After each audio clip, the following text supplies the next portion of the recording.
Joining us today is Meghan Dougherty, podcast strategist, author of Podcasting for Business, and co-founder of One Stone Creative. Meghan specializes in helping businesses create shows that drive real results, not just vanity metrics. With nearly a decade of experience, she's developed the Business Podcast Blueprint, a proven framework for turning podcasts into powerful marketing assets. Meghan's also conducted extensive research on top-performing business podcasts, uncovering the strategies that actually move the needle, whether you're considering starting a show or looking to optimize your current one. Meghan brings the practical, no-fluff approach that's made her a sought-after expert in the space. Let's dive in. Okay. Yeah, so before we go into the technicalities of using podcasts as a sales tool, I would ask you a couple of questions to just for the audience to get to know you. Of course. You've helped dozens of businesses launch profitable podcasts. What's the most surprising aha moment you've seen a client have? Oh, there's a moment that often happens when a new podcast or a new company who's starting a podcast for the first time. A lot of people start podcasting and they think, this is going to be great for my thought leadership. I'm going to get lots of traction, get lots of attention. Our company's going to become famous. Our brand is going to be elevated. So they start podcasting. And then after they do it for a few months, they kind of look at the data and they realize, maybe we don't have this huge amount of traction or this huge amount of downloads that we were expecting. But gosh, all of our sales conversations have gotten a lot easier. And, our sales cycle is shorter than it used to be. And when I'm talking to people on the phone now, they're saying, hey, I heard you on your podcast. I'm so excited to work with you. And so that aha moment comes when they find the value of the podcast for them is very often less about the growth and the size of the show and more about the individual relationship that they're creating with their listeners and how that impacts their sales processes. So that's probably my favorite aha moment for clients when we're working with them. Yep. Yes. I just thought about what I wanted to say, and it sounded funny to me. So most of your clients, they get clients. So the fact that I was going to repeat clients twice just sounded funny to me. So that's why I was laughing. Fair enough. Yeah. The second one, which is a bit easy, is your book, Podcasting for Business. It focuses on bottom line impact. What's one mistake you've made early on that others can avoid? Ooh, let's see. I made plenty of mistakes in my career, and most of them had to do with my own podcasts. So back when we were getting started with the company, we released our very first podcast, and it was called Authority Building Content. And we wanted to demonstrate and prove that you could make this amazing repurposing project by podcasting every day, and all these great things would come out of it. And it was way too much work for my small team to be able to handle at the time. And we ended up getting completely bogged down in the day-to-day and the production and the repurposing. And we made some really good content that we've been able to reuse for years and years and years now. But the podcast itself was, I think, a bona fide flop that we have tried our best to scrub from the internet because while the content was good, it just wasn't achieving the goal that we had set out for it. And kind of as we have moved along, every new project that we've taken on has worked a little bit better and better. But I think the biggest one was not really being clear on what success looked like for the show and devoting enough resources to making that happen. So at the end of the day, it seemed like effort was wasted because the original idea or the original goal that was intended to that you guys had in mind for creating the podcast wasn't what the podcast was doing itself. Exactly. So we ended up with a pile of really, really good content, but we didn't have the use case that we wanted to demonstrate to other people. And that was kind of a blessing in disguise because we ended up sort of moving in another direction with what we were selling and what we were offering anyway. But it was a very long and somewhat expensive learning experience. Okay.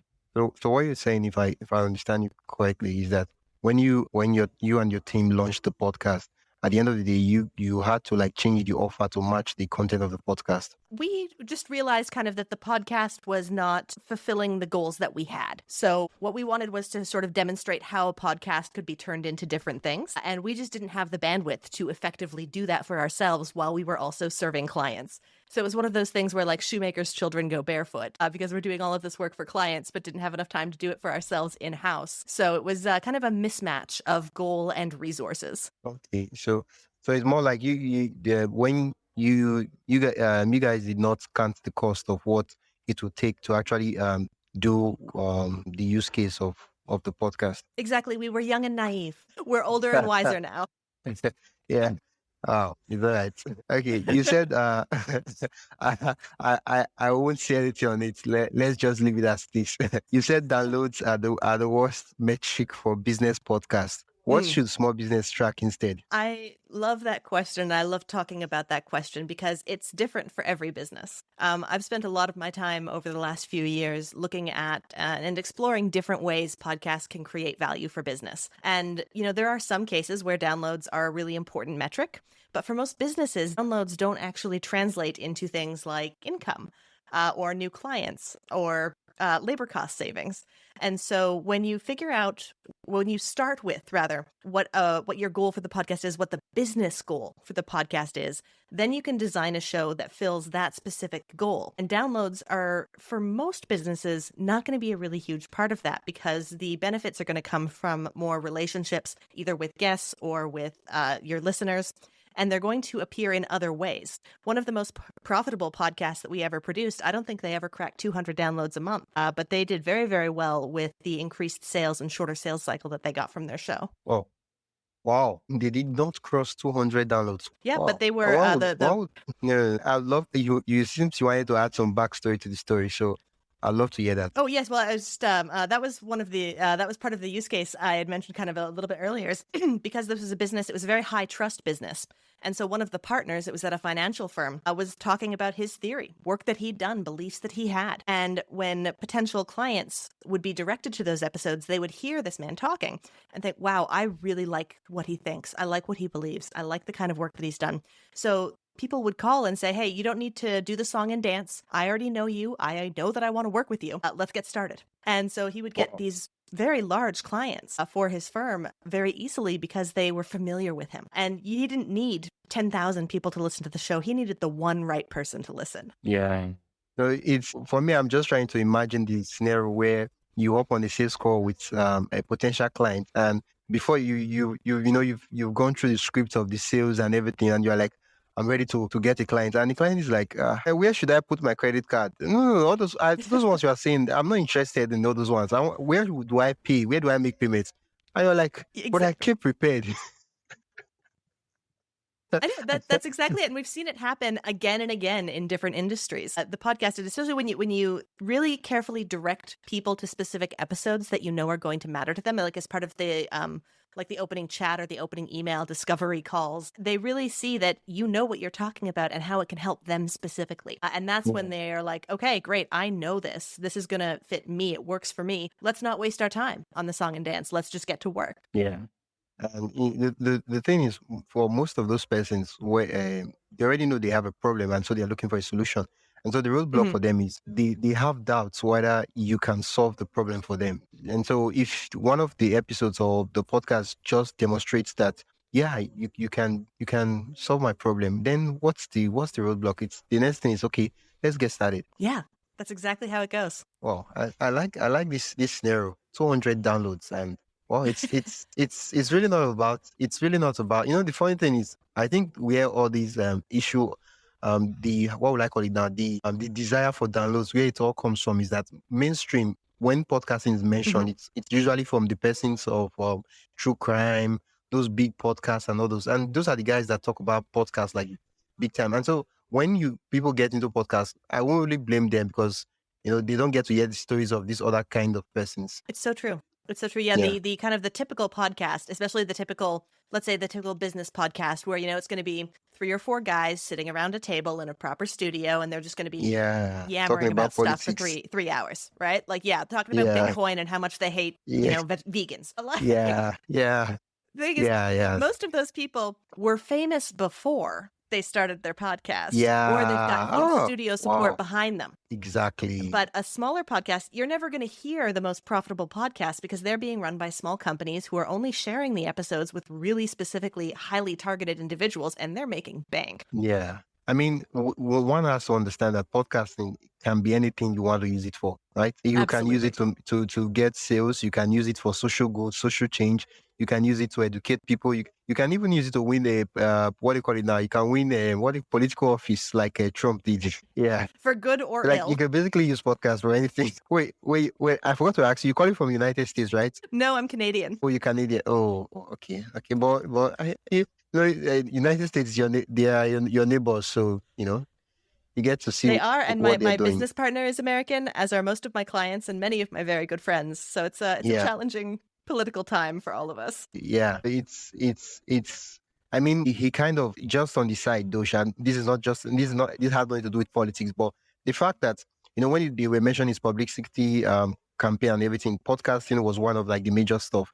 And so for Mhm. most persons that kind of like ignored podcasting before, they're like, oh, so you mean podcasting could do this? Or like, wow. Yeah, especially those really big shows. I think, especially like the video style studio podcast on YouTube, they're really television shows. They're taking the place, I think, especially for younger people, of traditional news Yeah, sources.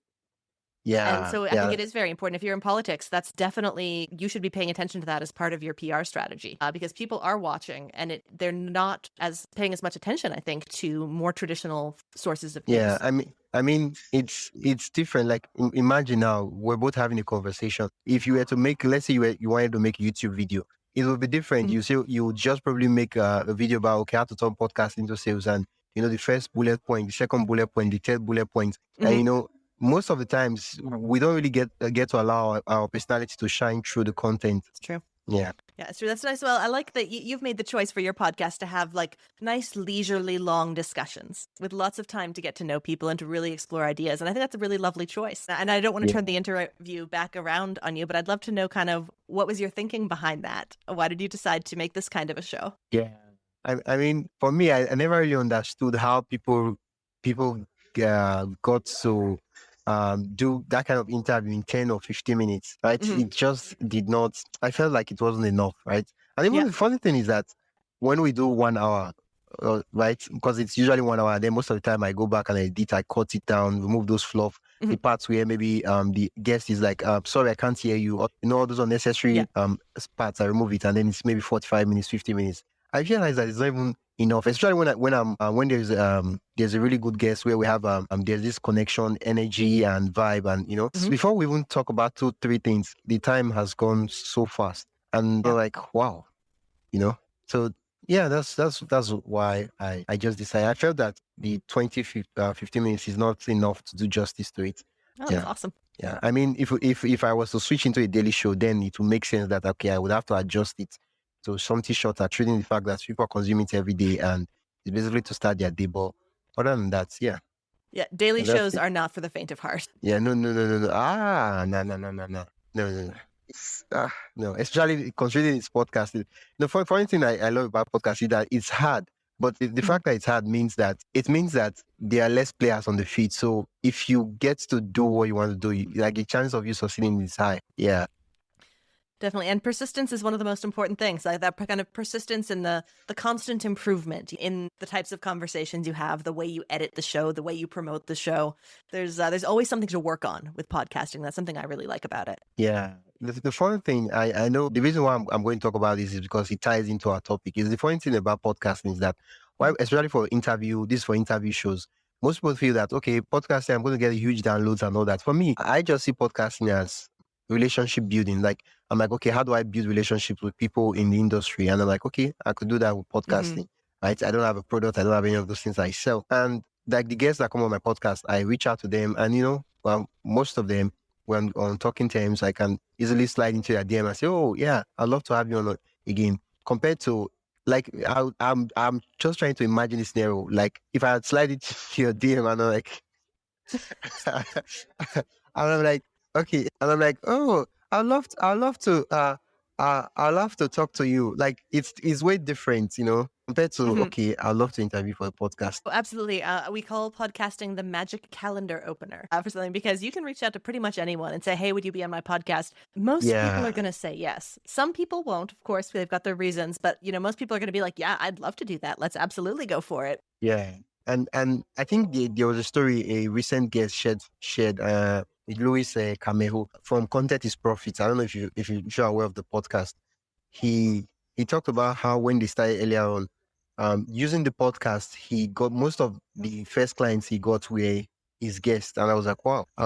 Yeah, that can absolutely happen. I think it can happen in a couple of different ways, right? Sometimes it happens organically, where you meet someone and you have a wonderful conversation on your podcast and you really respect each other's work, and you maybe then have another conversation about collaborating and working together or doing a more structured like sales conversation or relationship. And then of course there are the shows that are sort of designed to try and do that, and I think those are really hard to do correctly, because no one wants to feel like they've been pulled So into a true. sales funnel, right? Yeah. So I think I like to look at a sales focused podcast where one of your goals is to get new clients. I like to look at the individual touch points that you have with people, because in an average podcast, you've got maybe up to 7 or 8 individual touch points you can have with another person. Those are a lot of opportunities to build a relationship that could turn into something more.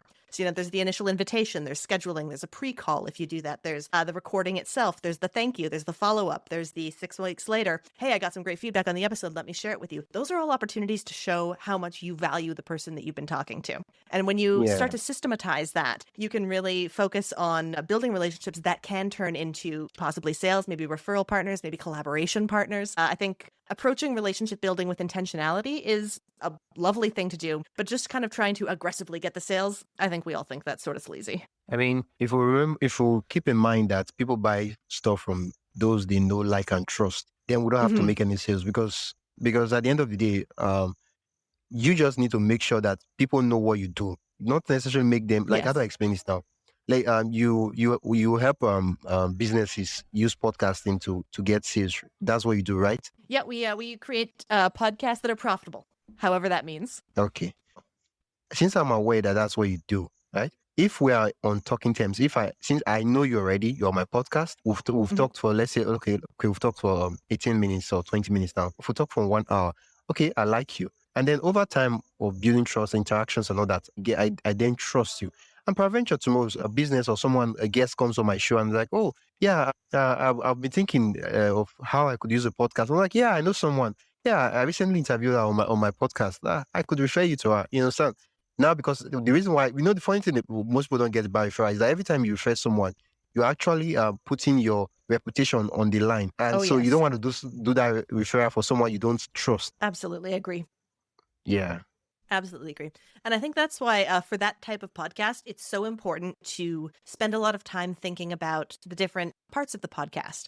So, there is we connected on the wonderful service Podmatch, and they make it really nice to, open conversations with people. Yeah. And as a relationship building strategy, I think, really curating and putting a lot of effort into making sure that it's pleasant, that it's easy, that it's straightforward is going to, it improves that trust, because it shows like your guest that you take them seriously, you respect their time, and you're going to put effort into making them look and sound like $1 million. And that, I think, is a really good foundation to build other kinds of relationship and the rest of that knowing, liking, and trusting on. Yeah. Honestly, like, I mean, at the end of the day, let's not overthink it. If you were wanting to build a relationship in real life, how would we go about it? We wouldn't want to be forcing ourselves on people. Like, we'll allow everything to go natural and organic, but we'll be intentional about it. Yeah. What's the biggest lie most companies believe? Most of the companies you worked with, they believe about podcasting as a sales tool. Let's see. About podcasting as a sales tool, I think that there's only one way to do it is probably a pretty big lie, because I think when people think about podcasting as a sales tool, what they're thinking about is kind of, as we've touched on a little bit, is inviting a potential client onto your show and using that opportunity to try and make them a client. And there are absolutely shows that do that. And I'm sure there are even some that do it very successfully. But that really is a very small part of the picture when it comes to using a podcast as a sales tool, because the relationships that you build with people and the way those relationships can maybe become sales relationships, that's one thing. But there's also the content that you're creating and how you can use that in other areas of your business that also enhance your sales. And so if one thing that I really like to do for small businesses is create a season of a podcast that goes through some of the main things that their customers deal with, problems that they have, questions that they ask, situations that they might encounter, and turn that into a part of the sales funnel. So then when somebody new kind of finds you and they maybe send the first email being like, hey, I'm kind of interested in what you're doing, but I've got these concerns. Great. Go listen to episode 4 of this season. It's going to totally answer your question. And then if you've got any more questions, come back and we'll talk again. Well, all of a sudden they're getting that opportunity to know and like and trust you, you've given them something for free. It didn't take you much time because you did the work once and now you can reuse it again and again. And that's basically scaling up your organic sales process. And that can be really, really effective, especially if you're tracking how it changes your sales process. And I think for a lot of businesses, that's going to be a lot more comfortable and ultimately a lot more effective than a more aggressive sales strategy. Yeah. Yeah. I like the framework. My head is just boiling. Will I use the word boiling? Boiling with ideas of things I could possibly do. I love that. A wonderful idea soup. Yeah, chicken soup for the show. Yeah, yeah. How do you did hint about how most companies integrate podcasting into their sales funnel and stuff like that. But for me, the question I want to ask is: I know we talked about how we shouldn't force the sale and we should allow everything to be organic, but we want to be intentional about these things, right? It's important, so we have to be intentional about it, not force it, but intentional.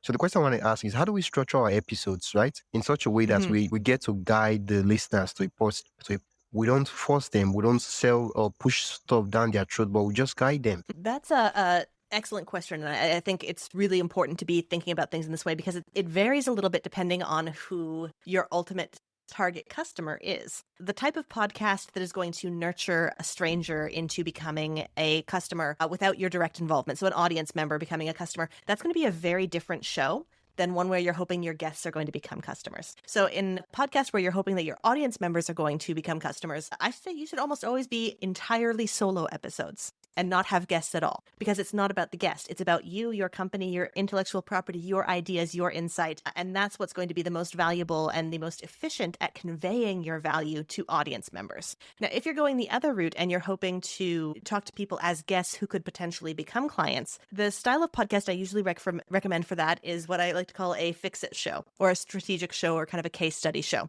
And that's where on a podcast, rather than having a conversation like we're having now, you might, if you were trying to have that kind of podcast and have me as your guest, you might help me try to solve a problem with your expertise. So if I was having an issue that you know you could solve, then the podcast could be us solving that problem together. So I get a firsthand example of just how good you are at doing it. And that can work in a lot of industries. It can works really well in finance, works really well in design, usually as a video show, can work in podcasting, any kind of consulting. It will often work really, really well. But what you want to be doing to organically and pleasantly create that relationship is basically create a context where you can give some great work to somebody in a context where they're going to be able to actually get some real benefit from it right away. And I think in that case, when you've done that, it's perfectly appropriate to follow up, say after the conversation or when it's released, with, hey, I really enjoyed that conversation. Would love to support you further. Here are some options for that. No pressure, of course. Can't wait to talk again either way. And I think that's a really elegant way to do it when you've already given something. And you can add into your follow-up a really natural reason to have that next conversation. I think that's how it works the best. Yeah. I like it's you quickly ran through the frameworks and I love that. So we could either do a solo episode or we could do an interview show, and the type of show we do depends on whether we want to get the audience to see us as the expert or whether we want to sell to the guest. Wow. That's exactly. interesting. It's kind of, is it an audience of one or is it an audience of many? And that's really going to change your strategy with the podcast. The funny thing is that as much as you divided the both of them as completely distinct stuff, I feel like they mixed up, and I will explain why I think so.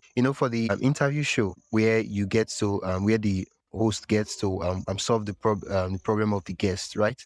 What would happen is that those who are listening, right, that happen to have that kind of problem too, they would feel that, wow, so you can solve this problem. They would want to hop on the call. They want to work with the host too, because now someone who they completely identify with had a problem like them, and he got to solve the problem. Absolutely.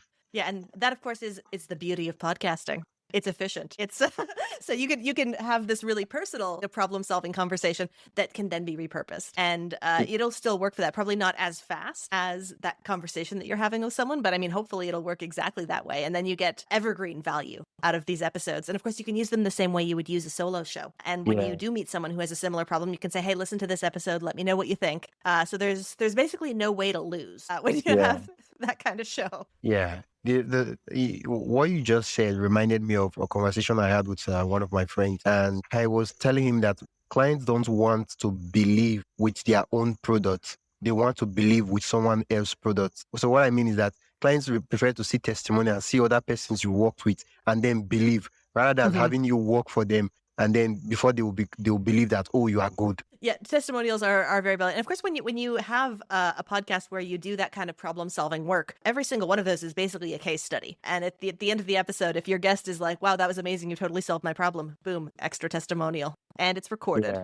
Yeah. Like, I mean, podcasting is totally underrated. Like, highly like, if there was a word less than underrated, I should probably be using that word. I think it's misunderstood. I think it's like we were talking about earlier, because a lot of people, when they're either just becoming familiar with podcasts or they're just starting to explore podcasting, they see the biggest shows. They see the most popular, the most common, and they're just like, I don't think I want to be like those guys, And they don't necessarily see all of the different options because, as we've spoken about, different kinds of shows aren't as popular because they don't need to be. They don't need to be top 100. They are doing just fine being, number 20,000 because it's working for their business. Yeah.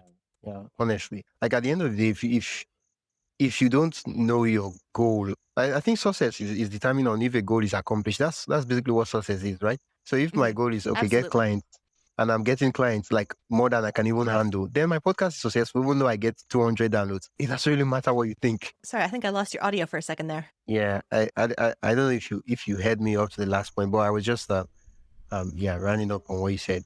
Yeah. You can hear me now? I can. Yeah, you're back. Okay. Yeah, it's the network. Yeah, that's until the network is stronger, then that's when I would switch to video podcast. Well, for now, I'll just have to stick with my audio only. You know what? I might be the last podcast producer in the entire world who thinks like this, but I prefer audio shows to video shows. There, I said it. I think video adds so much friction. You're kind of breaking. Can you say that again? Sure. Am I coming through okay now? Is that a little bit more clear? Okay, let me just, I'll try it again. So I was going to say, I think I might be one of the last producers out there, and I'd love to meet any other producers who agree with me, that I prefer audio shows to video shows most of the time. Like for myself, for listening, I like to listen rather than watching my podcasts. And I think for a lot of businesses, it can be really hard to jump into video right away, because if you're new at creating media, it's already hard enough to figure out how to sound good. If you have to figure out how to look good at the same time with the lighting and the makeup, it's not really about those who would listen to audio, they will still listen to audio. It's just a matter of how do we work more efficiently, because then if we are doing a video show, we can get to tap into the YouTube audience, which is a very large pool of audience. Well, you can put an audio show on YouTube either way for the people who listen to it. And I think it kind of it comes down to here's something. I was having a conversation with someone this morning, and she was saying she really enjoys making video, but we ended up deciding an audio podcast would be a better fit for her business because her audience is busy moms. They don't have time to sit down and watch a 30-minute YouTube video, but they can listen to something while they're driving their kids or they're doing other work, right? Like, so from a strategic perspective, it doesn't make sense for her to invest the extra time and money in creating video for an audience that mostly is not going to be able to use it. Yeah. It's really dependent on the business. That's true. Yeah. It's depending on the bit. And I think at the end of the day, it's once you get a clear understanding of your audience, then I think the whole idea is to serve the audience, to make something valuable for the audience. Yeah. I like that scenario, that case study. Yes, serve the audience and don't spend any money you don't have to. Yeah, I mean, the whole idea is like, as much as possible, just start very lean until you start making your first money, first box, before you can talk about investing back into it. If not, you just buy mic that you end up not using or doing it. I feel, you're a podcast producer, so I'm going to put this out there. I feel that a lot of the time, we beginners, podcasters, they buy mic, buy gear, see stuff to kind of like compensate for their inadequacies. That could be the reason. I think probably part of it is, wanting to make sure that they have good enough equipment to sound as good as possible despite a lack of experience.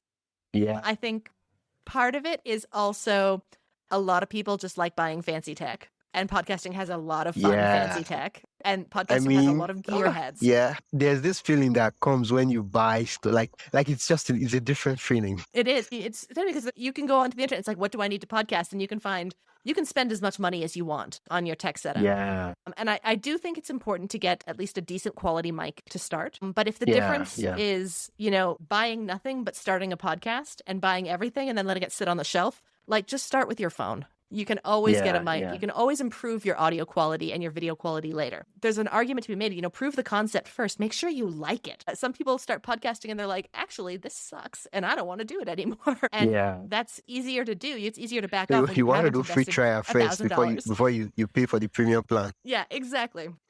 Exactly. But I do think a good quality mic and using it well is very important, especially as there's more and more competition. You should sound as crisp as possible. Yeah, I mean, mic is important. Of course, I spend money in mic. So I'm not going to say, mic is not important. But what I'm just saying is that like the technology, the phones, the AI tools that can work on the audio and treat your audio, they are getting really, really good. So the excuse that, I'm just using my phone to record, it's not really an excuse. Like there are a lot of tools out there, like I could mention, most of them are even free, that you can put your audio and it will, kind of like, do this automatic level up. As a producer, I've got a problem with most of those services. I find, and I don't know how technical you want to get, but the AI-assisted audio editing tools can be really useful in very specific use cases.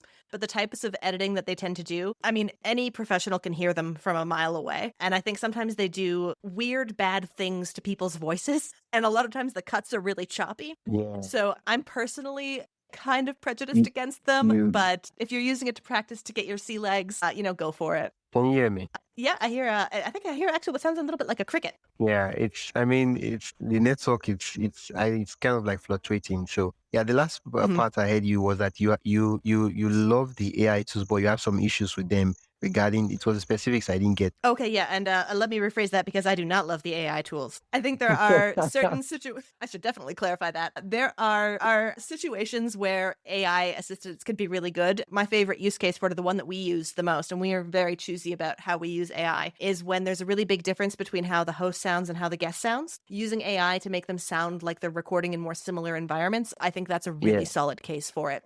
Yeah. But for like whole editing, using AI for leveling or for mastering or for even editing and choosing kind of doing the cuts, I find the results are not nearly as good as what even a poorly trained human can do. So I'd say they're not, like, in a couple of years, that's going to be different. And in a couple of years, human audio editors probably are going to be out of work. But right now, I think I think it's very obvious when something has been edited and treated with AI. And in some cases, that doesn't matter. If you're doing this because you love it, you want to build community, you've got a passion for it, it's your hobby, great. Amazing. But if you are using it for business, if you're trying to make a good impression, if you're trying to elevate your brand, then I think it's almost always worth investing in having a human do it. Yeah. I mean, one of the things I noticed, I thought I was the only one that noticed it, but one of the problems I noticed is that, I'm African, so there's a way I speak and there's a way I sound. And most of the AI tools, they were trained on what would I call it, from the voice of people from the West. And so I noticed that when I use one of the AI tools, I start sounding like, I'm like, wait, what's going on here? I mean, we could talk about the inherent bias in AI training programs probably for the rest of the day.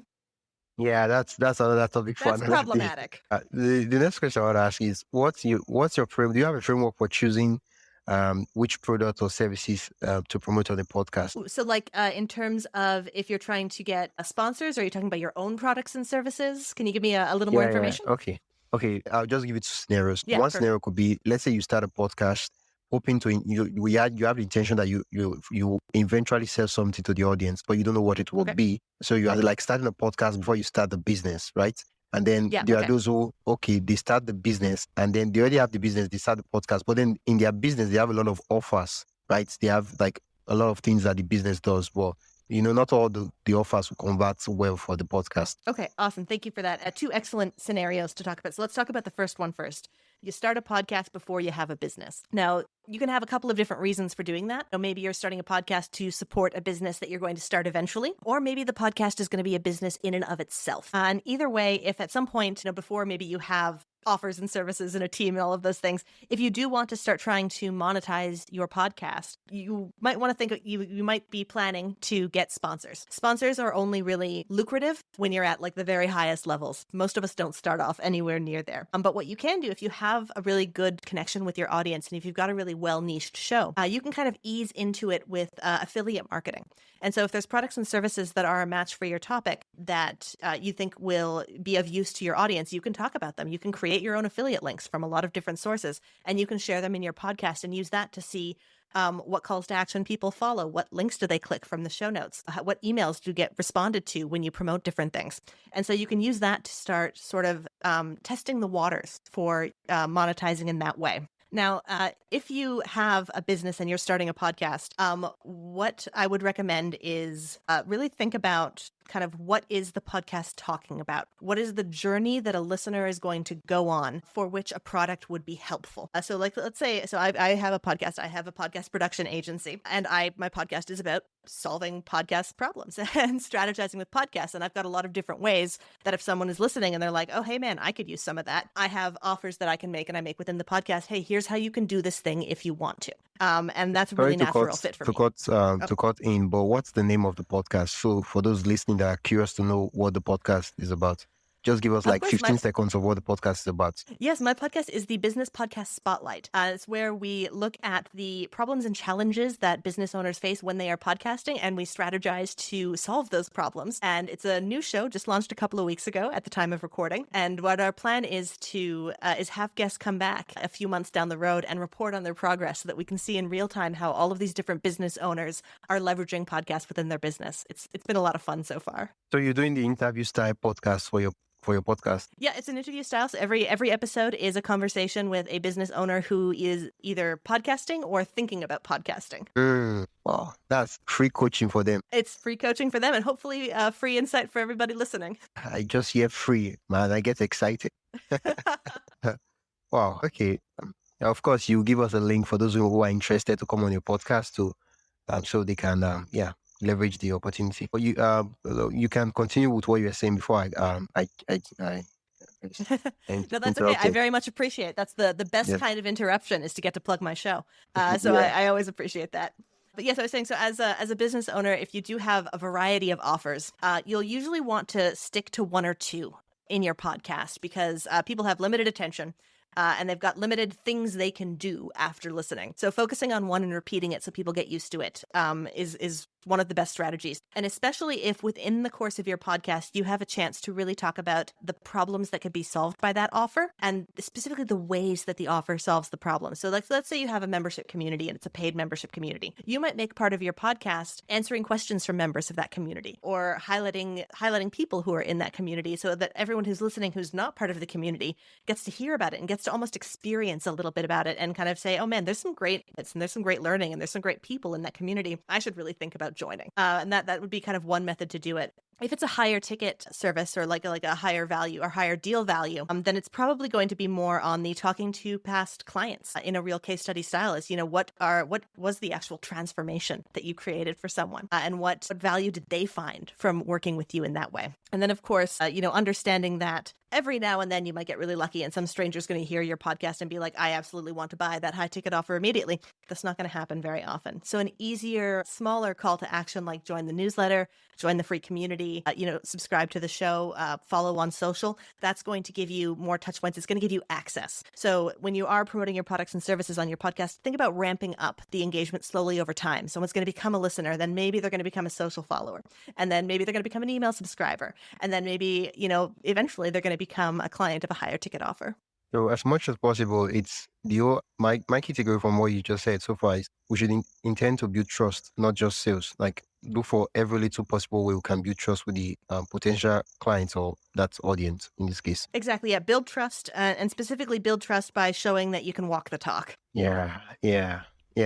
So true. Yeah, I like the differentiation. You talk about workflow optimization. Oh, What's yes, one I do. time saving hack for producing a sales focused podcast? Because I'm about saving time. Well, the biggest time saving one, of course, is hire somebody to do it for you.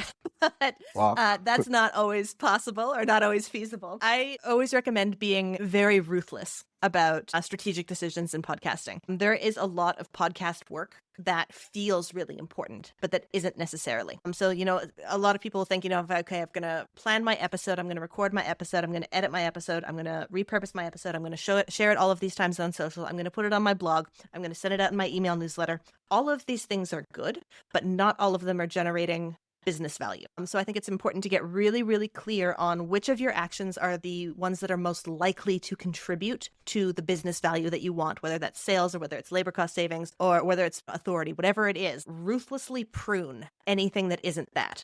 If you look at your data and you say, wow, you know what? 90% of my traffic is coming from Google search, my blog post where I post the episodes. Only 10% is coming from social media. I'm not going to bother posting to social media anymore. It's a very small return for the investment of your time. So, really look at what are your sources of traffic? What are your sources of buyers? And ruthlessly exclude anything that doesn't help connect you with them more closely. Wow. Wow.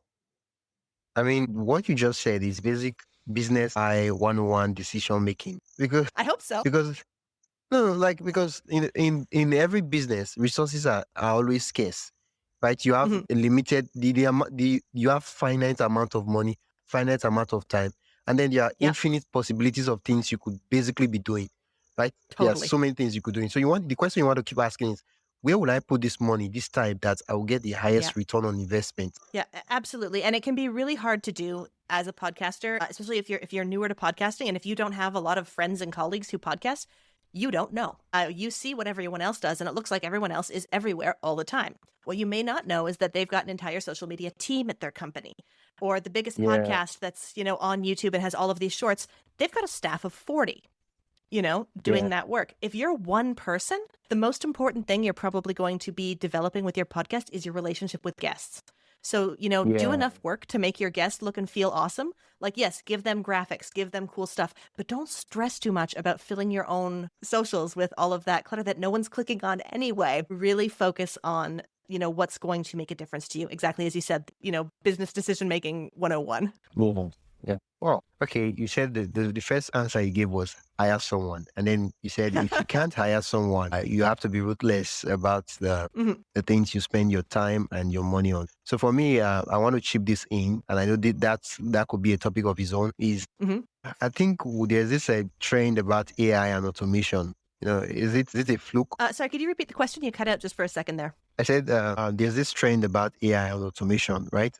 And so, is this something that we should ignore, or should we pay attention to it? Is it something that we can integrate if we can't, if we don't have that much time, to help us, facilitate a lot of the process? Boy, were you eavesdropping on the argument I had with my business partner earlier this week about exactly that Wow. topic? No, it's a great question and it's a really important question. And I think in the vast majority of cases, and for businesses, it's better to have, if a podcast is going to help you achieve your goals, it's better to have one using the tools that will help you do it than to not have one. But I've got some pretty serious ethical concerns about how generative AI models in specific have been trained, how they came to be able to do what they do. And I'm not convinced that there is a totally ethical way to use generative AI in podcasting. And that's just one of kind of many issues. There's the environmental factor. There's the issue of jobs are going to really change based on this. Are we addressing what that's going to look like for our communities? And I'm not saying it's all bad, and I'm not saying it can't be used well or ethically. I'm just saying I'm not convinced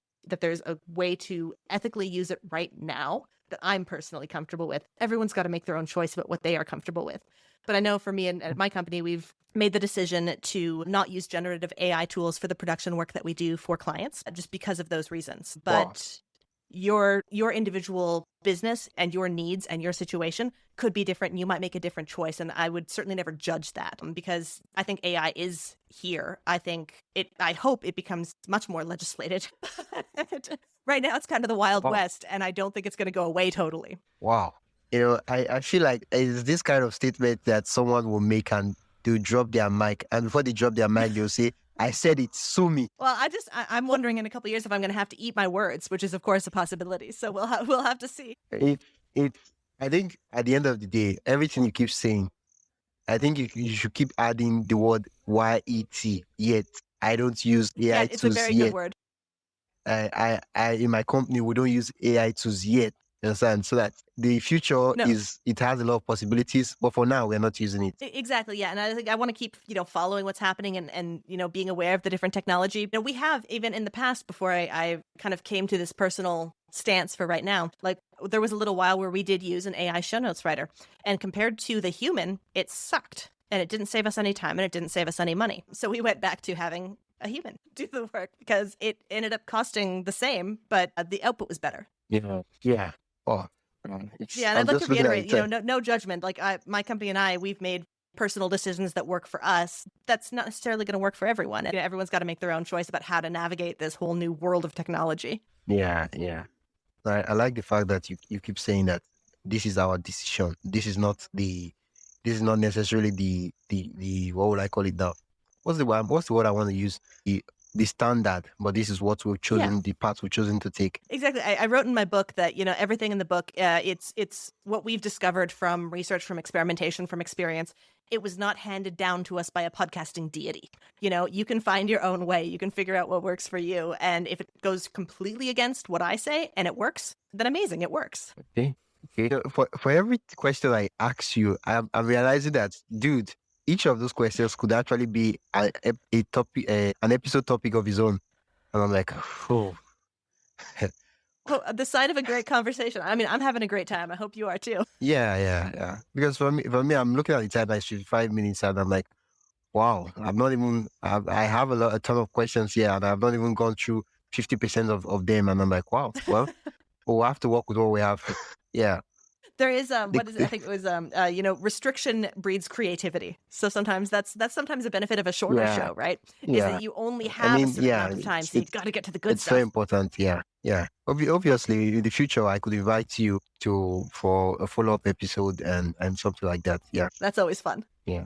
The question I want to ask, and then this is going to sound like anti what everyone knows. When should a business quit podcasting? I love that question. I love quitting podcasting. I love helping people quit podcasting. A business should quit podcasting if it's not profitable. And that can mean different things for different businesses. But if what it costs to produce, in terms of the time, in terms of the money, in terms of the energy, in terms of the team bandwidth, if that is more than the value that the podcast is bringing, and you don't have a clear way of how that is going to change, then I think you should, kind of just hang up the project and say, we tried this, we experimented, it was great, it didn't work. I recommend for a lot of new business owners, when they're getting into podcasting, start with a season. Start with 10 episodes. And then at the end, you can say, okay, how did that go? What impact did that make? Did I like it? And then you can end the season and, rather than pod fading, you just finish the season and now moved on to something else. But I think if it's not doing what you set out to do, then you either need to pivot and change how you're doing it or just stop the project. I think there's no shame in stopping something that isn't working anymore. And I'd also say it's more common that a business shouldn't start a podcast. I think if someone is a very new business owner, you've got a lot of stuff to do. Podcasting maybe is a year 2 or 3 project, And if you are really hurting for sales, and if the most important thing that your business needs is a lot of revenue right away, podcasting is not a fast path to revenue for most businesses. Now, it's a long-term plan, not a short-term one. So that's another time when I'd say, maybe this is a project that needs to be shelved right now. If you've got other needs that are more important than the need your podcast is fulfilling, stop the podcast. Yeah. It's at this point you say there's no hard feelings. It's a business decision. Exactly. And I mean, that's kind of the difference with a business podcast than with another kind of podcast, right? Like if it's a business and marketing tool, you need to evaluate it the way you would any other marketing campaign. Yeah. It's not special because it's a podcast. Yeah. And that's different than if you're podcasting, because I have a hobby podcast with some of my friends. Yeah. We do it for fun, and we'll keep doing it as long as it is fun. Right. But there's not a business case associated with it. How long have you been doing the hobby podcast? And what's the hobby? Okay. So I'm about to reveal what a nerd I am. It is a science fiction podcast where we talk about Star Trek and Marvel movies. And we've been doing it, I guess, about 3 years now. Wow. Science fiction, Star Trek. Wow. We're doing a deep dive into DS9 right now, and it's so much fun. I'm going to be honest with you. I have absolutely no idea what DS9 is. Well, if you are interested in science fiction and you like Star Trek, then Deep Space Nine, you have a wonderful treat ahead of you getting to watch and enjoy it because it is probably the best Star Trek. Okay. Wait, DS9 is Star Trek. Yes, it's kind of in the Star Trek universe, and it's about the crew of a space station deep in the universe. It's really good. Star Trek is one of those things that it's popular, but I've never watched it. Like I know Star Trek is a sci-fi movie, but I've never watched it. And it's not like because I hate sci-fi is not for everybody. No, it's not because I hate science fiction. For me, any movie that it's too common or too like everybody likes and everybody loves, I just don't want to watch it. Counterpoint: things get really popular because they're good. But you know that most movies will beg to differ. I don't know. I feel the same. I feel that way about like romance. I cannot stand reading romance novels. Okay. But they're really popular. People love them, and I respect that choice. Okay, it's all right. Well, that's a conversation for another. That is totally a conversation for another time. But if you ever do feel like dipping your toe into Star Trek, I think DS9 is a really good one. Okay, what's the name of the podcast? Oh, it's called That's What Heroes Do. Wow, That's What Heroes Do. Okay. So I'll go check and see if you guys can convince me to watch Star Trek or not. Yeah. If you do, please let me know. I will tell my co-hosts, and they will be very happy. Yeah, I will. I would love for you to quickly answer the questions such that I know it's already bedtime over where I don't know what the time is for you, but it's dinner time. Actually, I've got to go make dinner. Okay. Yeah. So everybody can eat. So they're not say who's that young man delaying our meal. I don't want to be that guy. Yeah. If a listener wants to take one action, right, after this episode to improve their podcast, what should it be? One thing that they should do, especially if they've never done this before, is sit down and really think about, what do I need my podcast to do in my business? What is the business goal that the podcast serves? And I want them to forget about podcasting goals. I want them to forget about downloads. I want them to forget about, marketing goals and campaigns. Just what is the business goal? Is it sales? Is it brand? Is it content? And really think critically about, is my podcast set up to do that thing? Sit down for half an hour and just really try to, with a clear mind, think, what do I need? And is it doing it? And that will give you more mileage than anything else you could do with your time. Oh, okay. And the last question before is, what's your unpopular take about business podcasting that's actually true? I'm sorry, can I get that one more time? What's your unpopular take about business podcasting that's actually true? Oh, my unpopular take. I got you. Oh, let me think about that for a second. That's fun. My most unpopular take is probably that you don't need to love podcasting to do it and to be successful at it and to get a lot of business value out of it. It can just be part of your workday. You don't have to love it. Oh, yeah, now that you mentioned Dina, when you just mentioned that statement, I just remember that, okay, you don't have to love the utensils, the cooking, the pot, stove and everything for you to prepare a delicious meal. That's exactly it. It's your business podcast. It's a tool that you are using to achieve business goals. You don't have to be passionate about it for it to be effective. Yeah. You can be. That's great. But it's not required. Yeah. Wow. I did learn a lot from this episode, and I feel like it's just so short. Wow. Okay, one last question for you. Where can that hour went very quickly?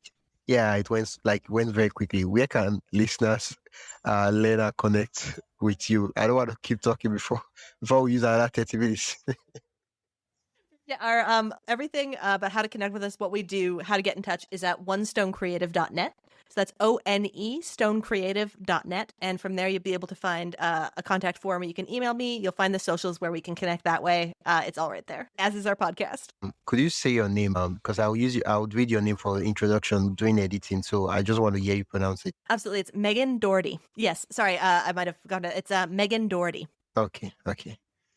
Thank you so much for coming on the podcast. I did have a great time, and I'd love to have you on the show in the future. And of course, I'll communicate that with you. Thank you so much. Anytime. This was a real pleasure. That's it for today's episode of Wisdom Journey. I hope it gave you something to think about or helped you feel a little less alone on your own path as a creator. If you'd like to support what I am building, you can head over to buymeacoffee.com/wisdomhq and literally buy me a coffee. It keeps the show going and means a lot. Also, don't forget to join my newsletter. The link is in the show notes, where I share deeper reflection, tools I'm using, behind the scenes updates, and lessons I don't always get to cover on the podcast. It's free and it's where the real conversations continue. Thanks for being here. I'm Wisdom Okonkwo, and I will catch you in the next one. Until then, keep building, keep learning, and keep showing up.